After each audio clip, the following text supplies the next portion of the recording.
Hello दोस्तों, नमस्कार, जय श्री राम। इस वीडियो में बताना चाहते हैं हम आप लोगों को कक्षा 8वीं की गणित और आपको त्रैमासिक परीक्षा जो 2024 की होगी, इसी में आपके जे ऑब्जेक्ट पूछे जा सकते हैं इस प्रकार के जो हमने आपको भाग 1 में दिखाए हैं। और ये आपका भाग 2 है, इसमें हम आपको इस प्रकार के ऑब्जेक्ट बताएंगे जो आपके पेपर में आने की संभावना रहेगी। इस प्रकार की आ सकते हैं। हमने भाग 1 में बताए थे आपको 18 ऑब्जेक्ट और इसके भाग 2 में हम अभी आपको बता रहे हैं इसके 12। तो हमने आपसे कहा था कि इसके हम ऑब्जेक्ट पूरे मोस्ट क्वेश्चन 30 देंगे, तो उसमें हमने 18 दे दिए थे और आपको इसमें 12 रहेंगे, तो 12 और 18 जोड़ लेना 30 हो जाएंगे पूरे। हमने आपको 30 ऑब्जेक्ट दे दिए। अगर आपको भाग 1 देखना है तो भैया हमारा वीडियो को डिस्क्रिप्शन बॉक्स चेक कर ले, वहां से आपको भाग 1 मिल जाएगा, वहां से लिंक डली होगी। डिस्क्रिप्शन बॉक्स चेक करें, वहां से लिंक डली होगी, भाग 1 लिखा होगा, तो उस पर क्लिक कर देना और वहां से डायरेक्ट पहुंच जाओगे भाग 1 में। तो देख लेना, ठीक है। और ये कक्षा 8वीं के छात्र जरूर देखें। और आपका पार्ट 1 है, अध्याय 1 है, कोई जरूरी बताए तो देख भी रहा होगा, ठीक है। तो यहाँ पर आपको इस प्रकार के ऑब्जेक्ट सॉल्व करो। पहले तो देख लो अच्छे से, एक भी ऑब्जेक्ट देखो, आप सॉल्व खुद से हाथों से करो, ठीक है। एक बार आप लोग खुद करोगे सॉल्व ना, तो अगर आपसे बनते हैं तो बहुत बढ़िया बात है। अगर नहीं समझ में आ रहा तो वो हम आपको बताए हैं और समझाने का प्रयास जरूर करें, आपको बता भी जरूर, ठीक है।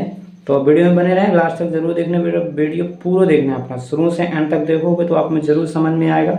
अगर आपने ये पार्ट पढ़ा है, आपने इसके सवाल लगाए हैं, तो आपको बनेगा जरूर। इसमें वैसे कुछ सवाल है नहीं है, बस इसमें संक्रियाएं बस हैं, जोड़ घटाने के ऊपर सब कुछ के भाग गुणा ऊपर संक्रियाएं, और आपके वैसे गुणधर्म है तो उन्हीं के ऊपर विकल्प बनेंगे। तो भैया ये संक्रिया और गुणधर्म आपको सीखना होगा, ठीक है। तो संक्रिया क्या होता है, ये किसी के ऊपर भी जोड़ घटाना कहलाता है ना, ये होती हैं संक्रिया, जोड़ घटाना गुणा भाग, ये सब संक्रियाएं हैं, ठीक है। तो भैया और पहला आपका क्वेश्चन है, पहला पूछ रहा है क्या पूछ रहा आपसे, पहले में पूछा गया आपसे कि सभी धनात्मक एवं ऋणात्मक संख्याओं के संयुक्त रूप को कहा जाता है। संयुक्त का मतलब होता है इन दोनों के समूह को, संयुक्त मतलब दोनों मिले हुए, जो संयुक्त मतलब मिलावट, मिला दो दोनों ना, मिला दो वो कहलाता है संयुक्त। दोनों को मिला दो, सभी धनात्मक और ऋणात्मक संख्याओं की संयुक्त मतलब संयुक्त समूह, मतलब मिला दो दोनों को, संयुक्त समूह को क्या कहा जाता है, संयुक्त रूप को क्या कहा जाता है, दोनों के मिला दो रूप, इकट्ठी संख्या लिख दो जी पूरी, तो इनके जोड़ा को क्या कहा जाता है, ऐसा भी बोल सकते हैं इनके ग्रुप को। तो भैया सभी धनात्मक और ऋणात्मक संख्याओं के समूह को या संयुक्त रूप को क्या कहा जाता है। जब आपको धनात्मक और ऋणात्मक संख्या दो मिला दो, धनात्मक की संख्या भैया, धनात्मक भी संख्या होती है जिनमें सब धनात्मक में जीरो भी आपका आ जाता है और प्लस की संख्या भी आ जाती है, तो ये जीरो भी धनात्मक आ जाता है। लेकिन वैसे तौर पे माना जाए तो जीरो नहीं दिया जाता, धनात्मक में जीरो धनात्मक होता ना, लेकिन मान दिया जाता। तो यहाँ पर धनात्मक ऋणात्मक के समूह का कहेंगे पूर्ण संख्या, क्योंकि पूर्ण संख्या की परिभाषा होती है धनात्मक और ऋणात्मक संख्याओं के संयुक्त रूप को क्या कहा जाता है, पूर्ण संख्या कहा जाता है। या पूर्ण संख्या बोल दो कि सभी धनात्मक और ऋणात्मक संख्याओं के संख्या से मिलकर बनती है तथा शून्य से मिलकर। तो ये तीनों रात हैं और नहीं है तो भैया धनात्मक में संख्या शून्य लाता है, ठीक है। इसलिए तो इनके परिभाषा टाइप है, धनात्मक और ऋणात्मक संख्या के समूह को कहा जाता है, संयुक्त रूप को कहा जाता है पूर्णांक। तो इसका ऑप्शन का हो जाएगा राइट, पूर्णांक, ठीक है। अब प्राकृतिक तो हो गई नहीं, प्राकृतिक में तो आपकी सिर्फ 1 से चालू होती, इसमें ऋणात्मक तो आएगा नहीं, कहाँ से आ जाएगा ना। और पूर्ण संख्या भी नहीं आई, पूर्ण संख्या में 0 से चालू होती है अंत तक सब धनात्मक। आपस में संख्या तो और वहाँ थे बहुत ही अलग है, उनको पीरियड के रूप में नहीं लिखा जा सकता है। तो पूर्णांक जी तो धनात्मक ऋणात्मक संयुक्त रूप को मिलाने कौन बटे में लिखना, ठीक है। तो कौन नहीं होगा, सिर्फ आपका ऑप्शन सी होगा। अपर में आपके में है कि नहीं, तो पहले समझ जाइए जो अपर में तो हुई चाहिए ना, पहली बात तो क्या जब आपकी तो आपके सिलेबस में अपर में संख्या है नहीं, सिर्फ परमेय के अलावा कोई है ही नहीं है। अगर इसमें परमेय आ जाते तो परमेय भी ऑप्शन राइट हो जाता, ठीक है। तो पूर्ण संख्या किस प्रकार, पूर्ण संख्या, ठीक है, पूर्ण संख्याएं किस संक्रिया के अंतर्गत समृद्ध नहीं होती हैं। समृद्ध का मतलब इसके अंदर नहीं होती, पूर्ण संख्या, अगर पूर्ण संख्या किस संक्रिया के अंतर्गत, किस संक्रिया के अंतर्गत संवृत नहीं होती है, या नहीं होती, कौन के अंदर, योग के, मतलब संक्रिया, समृद्ध का मतलब होता है जो तुम जो संख्या जोड़ रहे हो वही के अंदर है कि नहीं। जैसे तुमने पूर्ण संख्या लाई, अब पूर्ण संख्या कौन सी संख्या, योग का मतलब होता जोड़, गुणा, गुणा के, भाग के, कोई नहीं। तो जैसे तुम लोग अब पूर्ण संख्या में दो संख्या लगाओ, दो पूर्ण संख्या, कोई भी पूर्ण संख्या ले लो, दो ले लो, ठीक है, दो गुणा तुम दो करो सो कितना, दो दूना चार, है कौन सी संख्या, पूर्ण आया ना, पूर्ण। तो पूर्ण संख्या है, जब पूर्ण संख्या है ना, जब तुम्हारी संख्या कौन सी है पहले समझ रही है, कौन सी है, पूर्ण संख्या। अब देखिए दो गुणा दो करो, पूर्ण संख्या को गुणा करो, पूर्ण संख्या को गुणा पूर्ण में करे सो का पूर्ण, एक पूर्ण संख्या का दूसरे पूर्ण में करो तो क्या मिला था, पूर्ण मिला। जो तो नहीं कि दूसरी संख्या आ रही, बदल तो नहीं जा रही।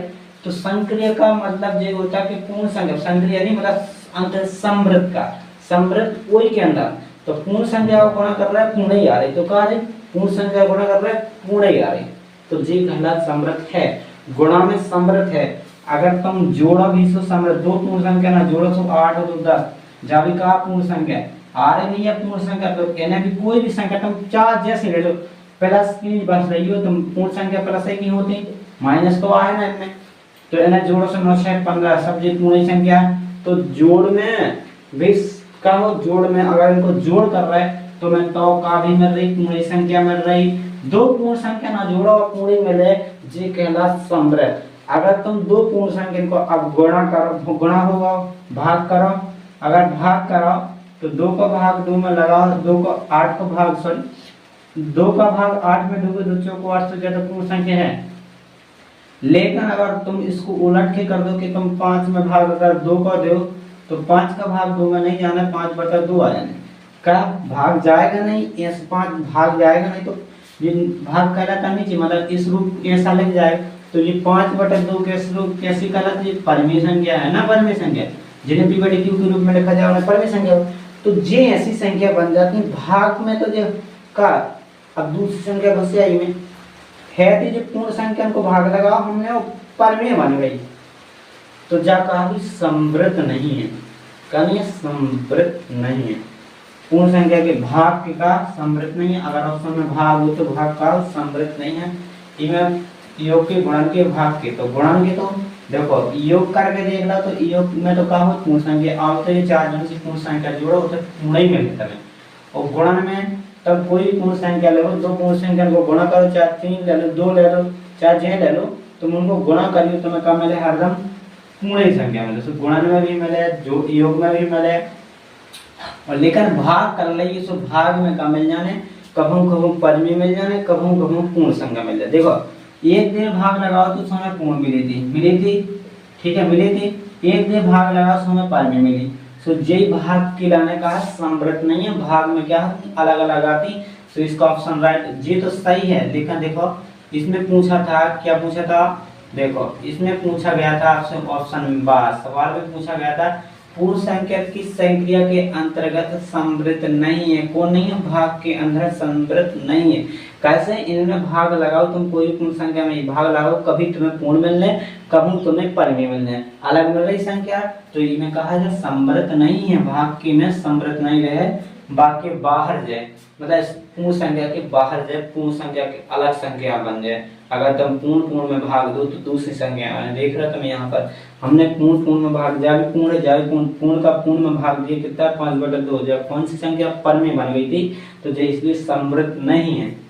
तो पूर्ण संख्या किस संख्या की समृद्ध नहीं है, भाग की समृद्ध नहीं है, और इन दोनों के लाने समृद्ध होती हैं जी, योग के लाने गुणन के लाने समृद्ध होती हैं, भाग के लाने बस समृद्ध नहीं होती। और व्यवकलन, एक होता है व्यवकलन, अगर इसकी जगह व्यवकलन आ जाता तो आप अगर व्यवकलन कहलाता है घटाना करोगे तो उसके अंदर भी समृद्ध नहीं होती है, क्योंकि तुम दो परमीय संख्या ले लो, अब तुम सोचो कि 4 में से अगर 2 घटा दो बन जाए, अब तुम अगर 2 में से 4 घटा दो तो कितना माइनस तो फिर है, माइनस तो 2 घटा दो तो पूर्ण संख्या में आ जाए ना, तो जो पूर्ण संख्या में आ जाए वो जाप माई पूरा तो ई में भी भैया होत नहीं है। दे ऐसे एक तो व्यवकलन भाव, एक भाग भाव, इनके अंदर कोई भी संख्या समृद्ध नहीं होती। चार जो सी संख्या ले लो भी अलग ही संख्या प्रकट करेगी, लेकिन पूर्ण संख्या पूछे तो पूर्ण संख्या में व्यवकलन में हो जाए, लेकिन भाग के लाने समृद्ध नहीं होती। पूर्णांक के लाने जैसे आगे आगे पूर्णांक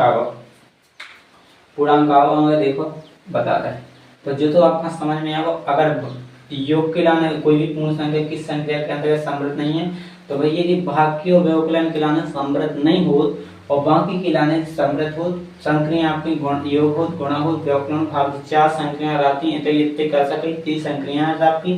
तो योग के लाने हो, गुणन के लाने, लेकिन भाग और व्यवकलन के लाने समृद्ध नहीं होते। आपने देखा जब हमने भाग किया तो पांच कभी तो परमी आ गई थी, कभी परमी आती, कभी पूर्ण आ जाती है। अगर पूर्ण आता तो समृद्ध कहाती, अगर पूर्ण आवे तो समृद्ध। आपने देखा था कि जब आपने इन दो पूर्ण संख्याओं को जोड़ा तो तुम्हें पूर्ण हर वे, चार जितनी पूर्ण संख्या जोड़ो तुम्हें पूर्ण ही मिलने हर वे, और चार जितनी पूर्ण संख्या को एक दूसरे में गुणा कर रही हो, तुम्हें पूर्ण संख्या बस को आपस में गुणा करेगी, तुम्हें क्या मिले पूर्ण संख्या मिले, तो वे कहलाती है समृद्ध। जौन संख्या दो संख्या एक सी संख्या को गुणा, तो पूर्ण को गुणा कर रहा है तो तुम्हें पूर्ण ही मिले, तो जो कहला समृद्ध। अगर तुम पूर्ण को गुणा करो तो तुम्हें दूसरी संख्या मिल जाए, वो कहला समृद्ध नहीं है, मतलब इसके बाहर चली जाए दूसरी संख्या में, वो मतलब दूसरे जने आजाद सुबह समृद्ध नहीं हो जाए।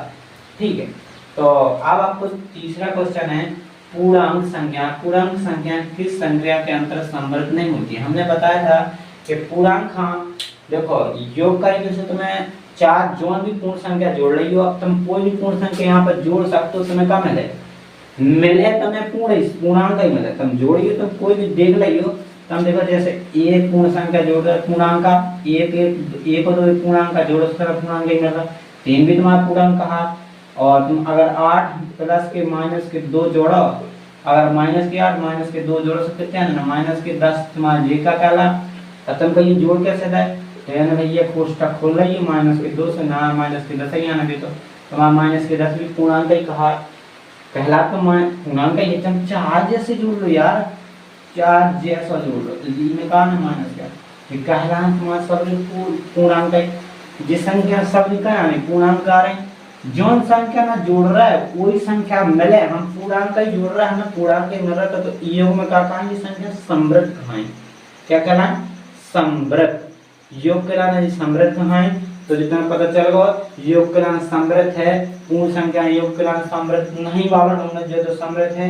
और घटाना में वाला भी देख लो, तो भाई घटाना में भी बताइए, हमने बताया कि आप कोई भी संख्या घटा लो आपको पूर्ण संख्या मिले। जैसे 8 में 4 घटा रहे तो मैं 4 मिले तो ये पूर्ण संख्या, तुम 4 में से भैया 8 घटा दो कोई दिक्कत नहीं है, 4 में से 8 घटा दो माइनस के 4, तो माइनस की 4 भी पूर्णांक में जे नहीं होगा किसमें बटे में आ जाएगा, नहीं आएगा, कभी बटे में नहीं आएगा। अगर बटे में आए घटा दो तो बन जाए पर में नहीं आएगा ना बटे में, तो पूर्ण संख्या बस घटाई तुम। माइनस की 8 घटा दो तो 9 में से माइनस की 8 घटा दो भैया दिखा 9 जोड़ दे तो 8 9 17 हो जाए, 17 का पूर्णांक का। तो भैया योग के लाने भी समृद्ध हैं, योग के लाने हैं, व्यवकलन के लाने समृद्ध है। और गुणन के लाने आपने देखा कोई भी पूर्ण संख्या पूर्णांकन के गुणा कर ली तुम्हें हर मिले पूर्णांक की संख्या। देख लो यार तुम कोई भी संख्या ले लो पूर्णांक, दो संख्या पूर्णांक लो इनके गुणा करो तुम्हें मिले पूर्णांक की, जैसे 6 गुणा 2 कर लो तुम कितना बना 12 मिले पूर्णांक या। और माइनस के 8 गुणा तुम 4 करो, माइनस के 8 गुणा 4 तो माइनस की 32 मिल रहे। तो ये भी पूर्णांक है, तुम कोई भी संख्या ले लो और तुम्हें मिले पूर्णांक है, तो गुणन के लाने भी समृद्ध। तो तुम अगर पूर्णांकन के आपस में भाग लगाओ ई में, अगर तुम 18 में 2 का भाग लगाओ तो तुम्हें फिर तो 9 मिल रहे, तो जब पूर्णांक है। अगर तुमने 12 में भाग 4 को लगाया तो तुम्हें 3 मिल रहा, मतलब ये भी पूर्णांक है। और 12 में तुमने 8 को भाग में कभी 5 को भाग दे दो तो 12/5 आने नहीं आने ना, भाग जानेंगे तो देखते हैं सी में का बच्चा जो पूर्णांक ये पूर्णांक लेकिन 12/5 का मतलब परमेय मिल गई। और परमेय की आपको जो परिभाषा आना चाहिए कितनी बटे क्यू की रूप की संख्या, बटे की रूप की संख्या परमेय कहलाती है। अब जब बटे में लग गई ऐसी आएंगी तो जिस संख्या परमेय इनमें दूसरी संख्या आ गई, मतलब जब भाग के लाने समृद्ध नहीं है, इनमें दूसरी संख्या आ रही, कभी परमेय मिल रही कभी पूर्णांक आएंगे, तो इसमें कहा भाग के लाने समृद्ध नहीं होगा। का पूर्णांक संख्या भाग के लाने समृद्ध नहीं हो तो समृद्ध नहीं पूछा था, भाग के लाने का हो जाए समृद्ध नहीं होगी जे का ना हो गया भाग के लाने समृद्ध मतलब पूर्णांक का पूर्णांक में भाग लगाओ तो मैं पूर्णांक ना मिले कभी पूर्णांक मिल जाए कभी पूर्णांक ना मिले मतलब हमारा कहने का मतलब ये है तुम पूर्णांक का पूर्णांक में भाग लगाओगे तुम्हें क्या मिलेगी संख्या तुम्हें कभी पूर्णांक मिल जाए। देख रहे तुमने 18 में 2 का भाग लगाया तो 9 मिला था सुबह 9 तो पूर्णांक है तुम्हारे और 4 में भाग 12 में भाग तुमने 4 का लगाया तो 3 मिला लेकिन 12 में भाग हमने 5 का लगाया तो हमें 12/5 मिला जो एक परिमेय संख्या बन गई। तो जा भैया इससे स्पष्ट होगा कि तुम भाग के लाने अगर इनमें संख्या देखो तो भाग के लाने कहूँ तुम्हें परिमेय मिल जाए और कहूँ पूर्णांक मिल जाए तो ये भाग के लाने का समृद्धना का भाग के लाने की नहीं कहा इनमें दूसरी संख्या रहती तो ये भाग इसका ऑप्शन राइट हो जाएगा डी। बाकी खिलाने की सब संख्या सब खिलाने समृद्ध है। अगर क्वेश्चन आ जाता है कि पूर्ण संख्या किस संख्या के अंदर समृद्ध होता है तो योग खिलाने व्यव खिलाने गुणन खिलाने या नोट डाल के आप लिख लेंगे तीन अंक खिलाने समृद्ध होता है सिर्फ भाग खिलाने समृद्ध नहीं होती है पूर्ण संख्या पूर्णांक। अब है आपका पूर्ण संख्याएं पूर्ण संख्या किस संख्या के अंतर्गत अब आपको गुणा गया पूर्ण संख्या किस संख्या के अंतर्गत क्रम विनिमय नहीं होता है क्रम विनिमय नहीं होता है क्रम विनिमय नहीं होता है। तो पूर्णांक संख्याएं किस संक्रिया के अंदर कौन सी संक्रिया मतलब योग के द्वारा क्रम विनिमय में बराबर नहीं होती है। अब तुम क्रम विनिमय पर से बहुत सही क्रम विनिमय भी कहलाता है कि एक दूसरे को क्रम बदल कर जोड़ो तो वे संख्या में आपस में बराबर मिले जैसे हैं कौन से योग के द्वारा या व्यवकलन के द्वारा गुणन के द्वारा जी बराबर कौन के बराबर नहीं होती। तो देखो जौन के बराबर नहीं होती वो देख लो यहाँ पर क्रम विनिमय कैसे होता है a प्लस को b अगर तुम b प्लस को a ये दो ही बराबर होता है जो होता है क्रम विनिमय योग को क्रम विनिमय और जो होता है नीचे हम आपको गुणा को लिख दे बगल पे a गुणे अगर b कर रहा है तो b गुणे a भी आपको बराबर हुई जी आपको क्रम विनिमय जो योग को जो गुणन के दो ही बराबर रहा तो वैसे भी आप याद लीजिए तो योग और गुणन में दो ही बराबर रहा और कोण में बराबर नहीं हो उतना व्यवकलन में हो उतना भाग में हो काय में नहीं हो व्यवकलन में। तो याद रखे रहियो योग और व्यवकलन में बराबर रात हैं जी हमने लिखवाए भी हैं आपके। तो योग और गुणन में मतलब योग का साहचर्य होता है और गुणन का साहचर्य योग का क्रमण में होता है योग क्रमण में होता है गुणन क्रमण में होता है ये दोनों होते हैं बराबर आपस में वो आपको हम चेक करवा के बता रहे हैं। योग को कोई भी संख्या ले लो तुम एक कर लो पूर्ण संख्या को योग लिखाना ना देखो पूर्ण संख्या तो पूर्ण संख्या ले लो कोई भी संख्या पूर्ण 2 प्लस के 4 जोड़ोगे तुम्हें 6 मिलेगा तुम इनको उलट के भी जोड़ोगे तो 4 प्लस के 2 जोड़ोगे तो कितना मिलेगा क्रमण में पलट के जोड़ो 6 देखो तुमने 2 4 ना जोड़ो पहले 6 आए फिर तुमने इसको पलट के जोड़ा 4 को आगे लिखा 2 को पीछे कर दिया इसलिए कर दिया ना 4 को आगे 2 को पीछे जोड़ा तो कितना 6 ही तो आया 2 1 से तो है ना 2 बराबर होते हैं वैसे भी। अब गुणा को कर ली ऐसे तुम घटाना में देखो घटाना में तो हो ही नहीं सका जैसे तुम कहो कि घटाना में 8 में 4 घटाओ 4 लेकिन अगर तुम 4 में से 8 घटा दो भैया तो कितने मतलब माइनस की बराबर कहाँ हो जाए ई के बराबर तो है नहीं तो यही से तो घटाना के लाने बराबर नहीं होते वह याद रखने लगे इसीलिए योग और क्रम बराबर आप चेक कर लेना अगर आपसे पता नहीं है तो बराबर हो चाहिए क्या में बराबर हो योग में और गुणन में बराबर रात योग में और गुणन में दोनों में बराबर रात ई में बराबर रात ई में बराबर रात मतलब ई में क्रम में होता है अगर ऐसे नहीं बस ना होता तो जी आपका सही हो जाता है जी आपका सही होता है लेकिन अत्यंत नहीं लगा तो इसलिए क्या होगा सही व्यवकलन कैसे ये व्यवकलन खिलाने बराबर नहीं होते हैं तो इनको अगर व्यवकलन घटाना का तो इनके क्रम में बराबर ना हुई है तो मैं क्रम विनिमय के बारे में पता हूँ क्रम रख के जोड़ दो अगर बराबर एक दूसरे पद बराबर है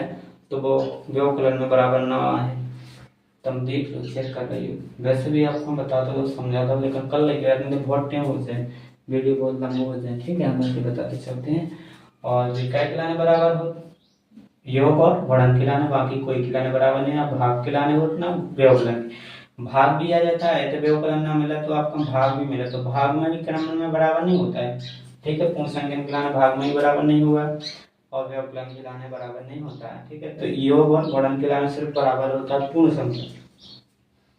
आपको दूसरा दो परिमेय संख्याओं के बीच, दो परिमेय संख्याओं के मध्य, दो परिमेय संख्या के बीच में या मध्य को बोला जाता है बीच, या बीच आ जाता है, या मध्य लिखा जाता है। मध्य या बीच आ जाए कोई दिक्कत नहीं है, बात एक ही है, मध्य या बीच। कितनी परिमेय संख्या होती है? तो भैया दो परिमेय संख्या के बीच में अनंत या अपरिमित संख्या होती हैं। परिमित होती है निश्चित कहलाता। परिमित का मतलब निश्चित, मतलब निश्चित एक या दो तीन ऐसी संख्या निश्चित होती हैं। अपरिमित का मतलब होता अनंत या अनेक। तो ऑप्शन बी होता सही हो जाएगा इसका। दो परिमित संख्या के बीच में अपन अनंत अपरिमित संख्या निकाल सकते अगर आपको पता हो तो। अगर आपको पता नहीं है तो भैया आपकी बुक के सारांश में लिखा है दो परिमित संख्या के बीच में अनंत, बस अनंत या अपरिमित संख्या होती है। अनंत या कोई अनंत आता है, या अपरिमित, अपरिमित का मतलब तो गिन नहीं सके, जो अपरिमित मतलब बहुत बड़ी संख्या जिनमें गिन नहीं सके तो मन ही नहीं। ठीक है, छठवां है आपका ऐसी परिमेय संख्या जो स्वयं का व्युत्क्रम। अपन एक ऐसी संख्या बताना जो स्वयं का व्युत्क्रम हो। तुम जीरो का व्युत्क्रम करो, जो में जिसका व्युत्क्रम करो वही खुद आ जाए, तो वही ऐसी संख्या। स्वयं जीरो करो तुम व्युत्क्रम, जीरो, हाँ जीरो के बटे में एक आती है, पलटो से एक बटे जीरो, तो जो परिभाषा रही नहीं रहना है, ठीक है, गलत है को नहीं आना। एक को व्युत्क्रम करो तुम, एक को व्युत्क्रम करो, एक के बटे में एक, ये पलटो से का फर्क पड़ने, तो एक एक कहाना मतलब एक को व्युत्क्रम करो वही आ जाता है। तो ऐसी परिमेय संख्या कौन है जो स्वयं का व्युत्क्रम है? कौन सी? बी। ये क्या करोगे वो स्वयं ही आने ऐसे एक परिमेय भी बोल सकते, कैसे इसके बटे में एक मान सकते, तो परिमेय मैंने जब मान एक पी बटे क्यू के रूप में बन गई तो परिमेय भी बोल दो। ऐसी परिमेय संख्या जो स्वयं का व्युत्क्रम कौन सी? एक है। अब आपका सातवां है परिमेय संख्या किस संख्या के अंतर्गत सम्मिलित नहीं होती? परिमेय संख्या किस संख्या के अंतर्गत सम्मिलित नहीं होती?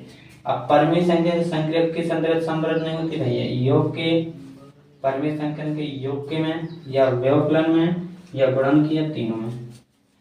ठीक है, और आपको देख सकते हैं करके देख लो ना, कहा जाता तीनों आता है, दोनों आता है, या कहा आता है।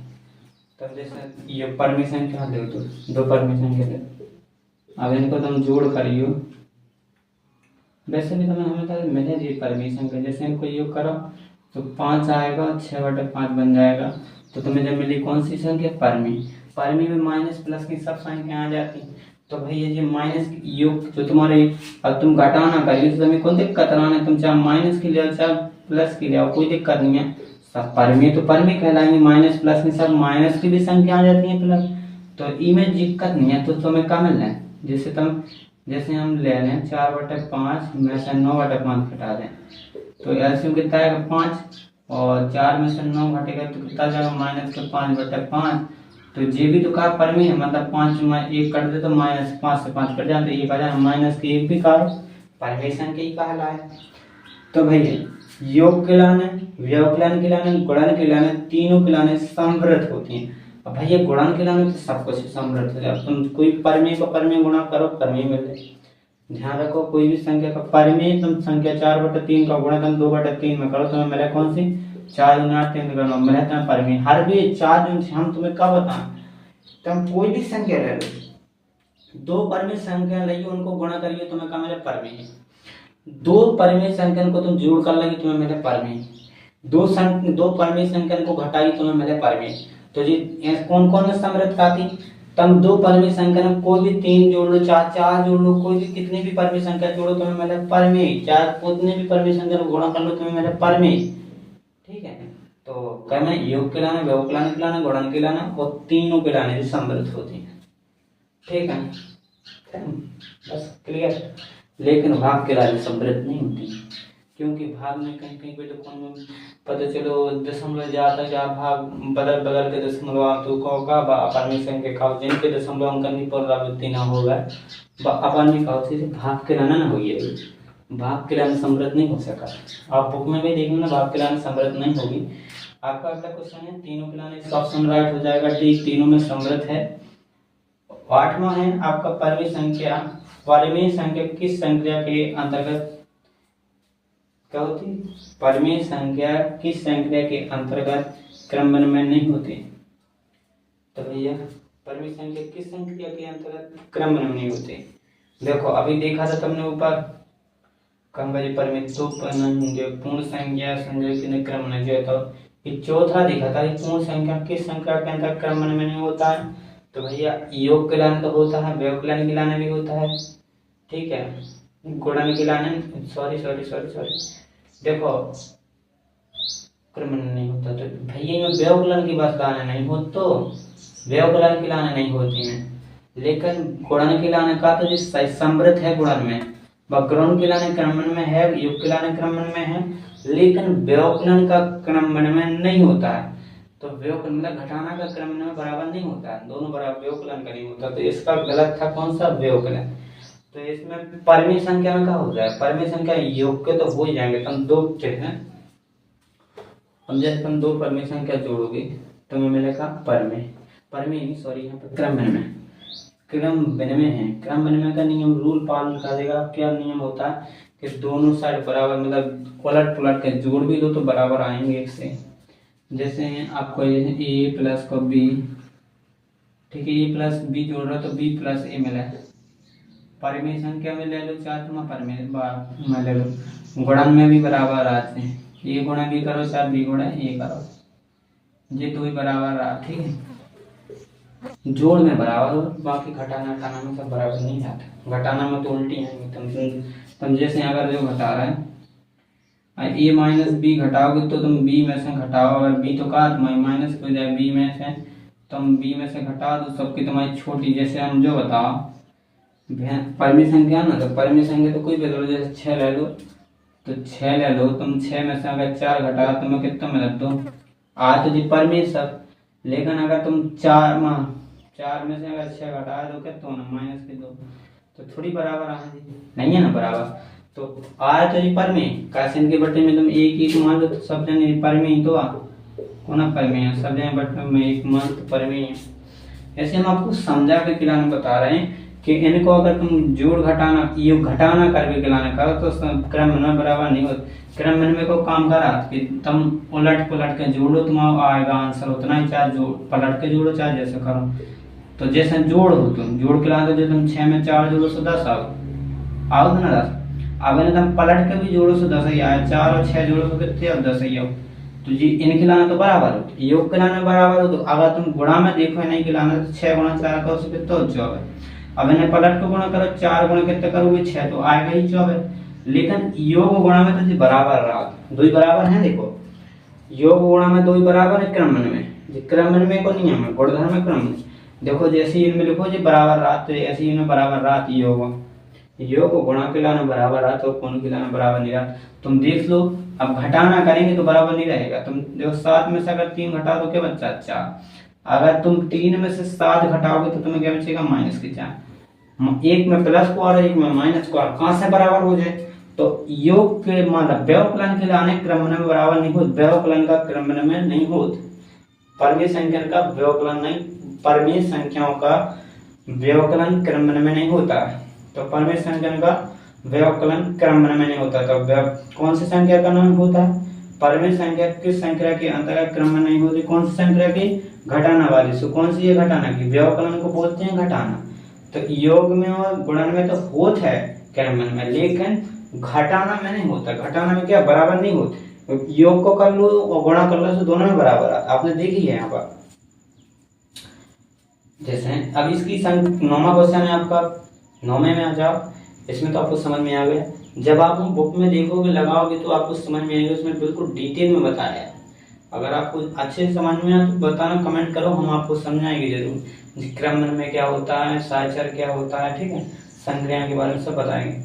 और 9वां क्वेश्चन है, किसी धनात्मक परिमेय संख्या का व्युत्क्रम होता है, किसी धनात्मक कोई भी धनात्मक ले लो, प्लस में कोई भी संख्या ले लो, उसके प्लस की संख्या का व्युत्क्रम करो, जैसे तुम प्लस का 3 ले लो, इसका व्युत्क्रम करोगे 3 बटे में एक व्युत्क्रम कहता है पलट दो, तो 1/3 आ जाएगा, तो ये आएगी तो प्लस ही में क्या होगा, धनात्मक ही मिलेगा, तो भैया धनात्मक कर दो, आएगा माइनस की आ जाएगी, ये प्लस में पलटेगी तो प्लस की रहे, माइनस के 10 बार मार दो, सॉरी माइनस को 19/20 का, माइनस को 19/20 का व्युत्क्रम होता है, व्युत्क्रम कहा था भैया हमने बताया था, पलट में बस 19/20 का माइनस को 19/20 का क्या हो जाएगा, माइनस के 20/19 हो जाएगा ऑप्शन, 20 हो जाएगा इसका ऑप्शन बी, माइनस का 20/19। तो ठीक है, जो हो जाएगा आपका 11वां है, परिमेय संख्या किस संक्रिया के अंतर्गत सहचर। अब सहचर नियम, सहचर तो वैसे ही हो जैसे आपका क्रमन में होता है वैसे ही सहचर होता है। योग और गुणन के लाने बराबर हो, घटाना के लाने बराबर ना हो, घटाना और भाग के लाने बराबर नहीं हो। तो वैसे भी सहचर में तो आपको सहचर नहीं होता, काय में नहीं होता, व्यवकलन में। व्यवकलन का नहीं होता, व्यवकलन मतलब घटाना का सहचर नहीं होता है। ठीक है, परिमेय संख्या में किस संक्रिया के अंतर्गत सहचर नहीं होता, व्यवकलन, घटाना का नहीं होता है, योग का तो होता है, गुणन का होता है। आप लोग करिए सहचर कैसा होता, 2-3 संख्या के बीच में, जैसे आपने 3 संख्या a प्लस की b प्लस की c जोड़ी, ठीक है, इनको जोड़ोगे फिर तुम एक दे जोड़ोगे कौन सी, a और b हाँ जोड़ लो और c हाँ छोड़ दो, ये कहलाता सहचर। ठीक है, ये सहचर कहलाता। जोड़ योग का सहचर बराबर होता, एक होता आपका गुणन का सहचर, ये हमने आपको बताया अभी था। इनका गुणा कर लो, फिर आपको एक दे आपको ए को छोड़ देना, b गुणन c कर लेना, तो ये इनका सहचर बराबर होता है, कोर का नहीं होता। आपने नीले डब्बों में या करके डब्बों में इतने दो लिखे रहते, जी प्लस का चिन्ह रहता बीच में से योग का सहचर कहलाता, और इनके गुणा रहता बीच में से गुणन का सहचर कहलाता। तो जी दो ही बराबर हैं और बाकी कोई बराबर नहीं होता, तो उन्हीं ने दे दिया था तो अपन कोई जरूरत नहीं है। तो भैया किस संक्रिया के व्यवकलन की परिमेय संख्या किस संक्रिया के अंतर्गत सहचर होती है, कौन सी अंतर्गत, योग के अंतर्गत होती है, भाग की योग के। तो भैया इसमें कौन सहचर होती है, तो योग के अंतर्गत होती है, भाग की इनमें कौन है नहीं, भाग के अंतर्गत नहीं होते थे, योग से होते हैं। और दोस्तों इसके सारे क्वेश्चन हमने आपके करवा दिए। ठीक है, तो अगर आपको वीडियो अच्छा लगा कमेंट करके ज़रूर बताइए वीडियो कैसा लगा, और पसंद आए तो कमेंट करके ज़रूर बताना। और मिलते हैं दोस्तों नेक्स्ट वीडियो में। अगले वीडियो में लाएंगे हम आपको अगला अध्याय किताब पार्ट 2 का समीकरण से आपके विकल्प बनाएंगे, ऑब्जेक्ट लाएंगे, मोस्ट विकल्प ले आएंगे आपके लिए। और मिलते दोस्तों नेक्स्ट वीडियो में। जय श्री राम, और लाइक और कमेंट शेयर जरूर करें, आपने दोस्तों वीडियो शेयर जरूर कर दें। मिलते दोस्तों नेक्स्ट वीडियो में। जय श्री राम, धन्यवाद।